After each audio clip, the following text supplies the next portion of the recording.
ఫ్రెష్‌గా ఉన్న ఉసిరికాయలని తెచ్చుకొని కడిగి, తుడిచేసి పూర్తిగా ఆరబెట్టేసుకోండి తడి లేకుండా. అలాగే ఒక గిన్నెలో నీళ్లు తీసుకొని ఒక 2½ టేబుల్ స్పూన్లు ఉప్పు, కొంచెం చిన్న టీ స్పూన్ పసుపు అలా ఏసేసి ఒక 2 పొంగులు వాటర్‌ని పొంగు రానిచ్చిన తర్వాత ఈ 14, 13 కాయలున్నాయి ఉసిరికాయలు. ఈ ఉసిరికాయలనేసేసి ఒక 2 నిమిషాలు ఉంచి స్టవ్ ఆఫ్ చేసేయండి. అదే వేడిలో పూర్తిగా చల్లారనిచ్చేసుకున్న తర్వాత గాజు సీసాలోనే భద్రపరచుకోండి. వీటిని తడి లేని గాజు సీసాలో ఇవన్నీ ఏసేసి కొంచెం మెంతులు డ్రైగా ఉన్న మెంతుల్ని ఇలా ఏసేస్తే చాలా మంచి మెంతి సువాసనతో చాలా బావుంటది. మెంతులు కూడా నీళ్ళలో నాని మంచి సువాసనతో బావుంటది. అలాగే క్రష్ చేసుకున్న ఎండుమిరపకాయల కారాన్ని మీ కారాన్ని బట్టి ఏసుకోండి.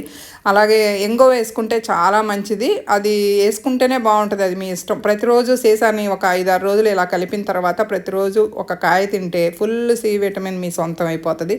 పిల్లలు, పెద్దలు ఎంజాయ్ చేయొచ్చండి. పచ్చివైతే ఇంకా కొంచెం లేట్ అవుద్ది తినటానికి.